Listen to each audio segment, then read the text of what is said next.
রসুলপুর সতুরচর মাদ্রাসা, দুইটা মাদ্রাসা, এখানে একটি হাফিজিয়া এবং একটি দাখিল মাদ্রাসা। এই মাদ্রাসায় যাওয়ার রাস্তা এবং আশেপাশের জনগণের যে যাতায়াতের এই রাস্তাটি খুবই দুর্ভোগ এবং কর্দমাক্ত ছিল।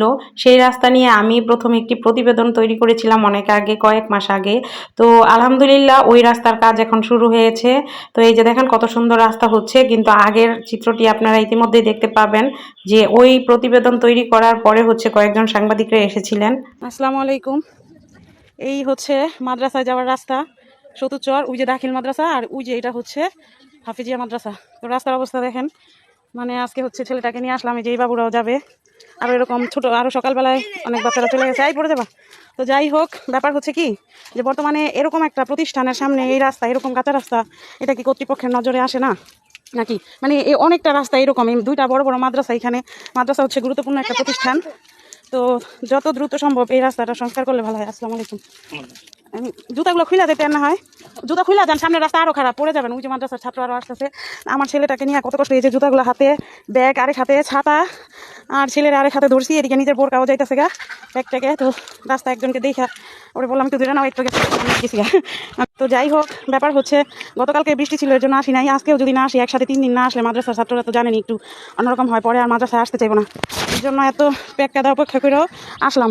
মানে অনেকটা পথ এই রাস্তার অবস্থা। ওই যে আরেকটা বাবু আসতেছে জুতা হাতে নিয়ে, আর ওদের মাদ্রাসায় আরও সকালবেলা বাচ্চারা চলে যায়। আমার আজকে একটু দেরি হয়ে গেছে, ভাবছিলাম আসবো না, কিন্তু পরে আবার চিন্তা করলাম না আসলে লেখাপড়া হইব না।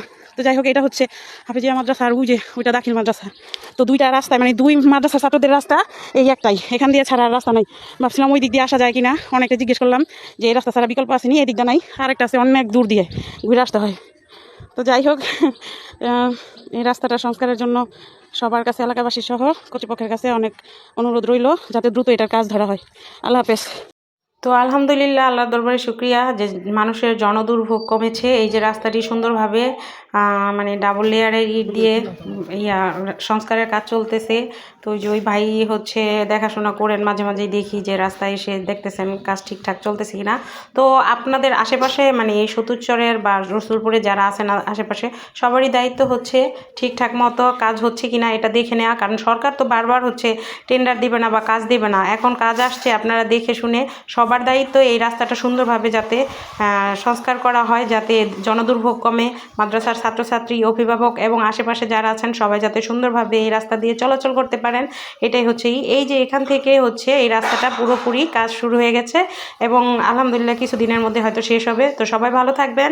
আর আমি ওই যে দেখেন, আমি প্রতিবেদনটি দিয়েছিলাম আরও কয়েক মাস আগে, এই যে 2025 সালের সেপ্টেম্বরের 15 তারিখে।